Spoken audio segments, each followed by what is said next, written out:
കലയന്താനി എന്ന് പറയുന്ന തൊടുപുഴയ്ക്കപ്പുറത്തെ ഒരു കൊച്ചു ഗ്രാമം.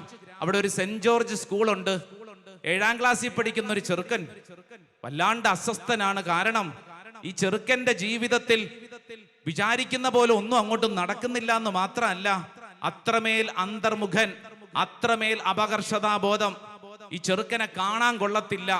വീട്ടിലെ ദാരിദ്ര്യം എന്ന് പറഞ്ഞു കഴിഞ്ഞാൽ പറഞ്ഞാലും തീരാത്തത്രയും സങ്കടം നിറഞ്ഞൊരു വീട്, ഒരു ഓലപ്പെരയാ. വീട്ടിലിരുന്നോണ്ട് എന്നും ഈ 7ാം ക്ലാസ്സിലെ ചെറുക്കൻ കിടന്നോണ്ട് അസ്വസ്ഥപ്പെടും. അമ്മയോട് ഒരു ദിവസം രാത്രി കിടന്നിട്ട് ചോദിച്ചു, എന്റെ അമ്മേ, എന്തിനാ ഈ ജീവിതം? ക്ലാസ്സിലാണെങ്കിൽ ഒരു വിലയുമില്ല, എന്നെ കാണാൻ കൊള്ളത്തില്ല, പഠിച്ച തലയ്ക്കകത്ത് കയറുന്നില്ല, ഒരു കഴിവുമില്ല. ഈ ചീഞ്ഞ മേൽക്കൂരയുള്ള ഈ വീട്ടിൽ കിടന്നുകൊണ്ട് നരകിക്കാനാണോ ദൈവം എന്നെ സൃഷ്ടിച്ചത്? എന്തിനാ ഈ ജീവിതം? ദാരിദ്ര്യം, കാണാൻ കൊള്ളത്തില്ല, പഠിക്കാൻ കഴിവില്ല, പറയാൻ തക്കവണ്ണം ഒരു കുടുംബ പാരമ്പര്യവുമില്ല. അമ്മ അടുത്ത് പിടിച്ചിട്ട് ഈ മകനോട് പറയും, എടാ മോനെ, എടാ എന്താടാ ഈ വീടിന് കുഴപ്പം? ശരിയാ, ദ്രവിച്ചു തുടങ്ങിയ മേൽക്കൂരയാ. എന്നാലും ഈ ദ്രവിച്ചു തുടങ്ങിയ മേൽക്കൂര ഉണ്ടല്ലോടാ. അങ്ങനെ 7ാം ക്ലാസ്സിൽ പഠിക്കുന്ന ചെറുക്കൻ അങ്ങനെ രാത്രികാലത്ത് ഇങ്ങനെ കിടക്കുമ്പോൾ ദ്രവിച്ചു തുടങ്ങിയ ആ ഓലക്കീറുകൾക്കിടയിലൂടെ ആകാശത്തേക്ക് നോക്കുമ്പോൾ ഇവൻ കണ്ടു, അമ്പിളിമാമനെ കണ്ടു.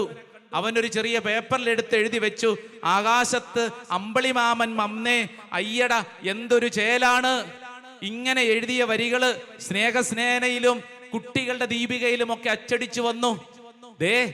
ഈ അപകർഷതാബോധത്തിന്റെ അന്തർമുഖനായിരുന്ന ഈ ചെറുക്കന്റെ ജീവിതം അങ്ങോട്ട് മാറാൻ തുടങ്ങി.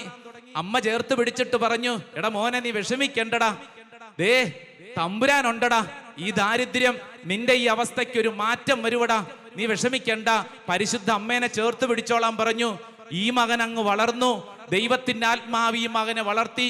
അങ്ങനെ വളർന്നപ്പോൾ ആ മകൻ എഴുതിയ വരികളാണ്, ദൈവത്തെ മറന്നു കുഞ്ഞേ ജീവിക്കരുതേ, എന്റെ മുഖം വാടിയാൽ ദൈവത്തിന്റെ മുഖം വാടും, നിന്റെ തകർച്ചയിൽ ആശ്വാസമായി.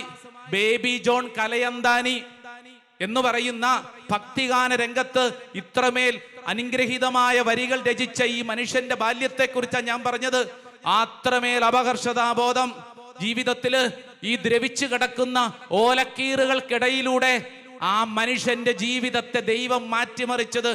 എനിക്കും നിനക്കും ഇവിടെ ഇരുന്നു കൊണ്ട് ദൈവത്തെ ആനന്ദിക്കാനും സ്തുതിക്കാനും തക്കവണ്ണം അനുഗ്രഹീതമായ രചനകൾ കുറിപ്പിക്കാൻ വേണ്ടിയിട്ടാണ് ആ ദ്രവിച്ച അവസ്ഥ ആ മകന്റെ ജീവിതത്തിൽ കർത്താവ് ഒരുക്കിയത്. വിശ്വസിക്കുന്നവരൊരു ആമേൻ പറഞ്ഞേ.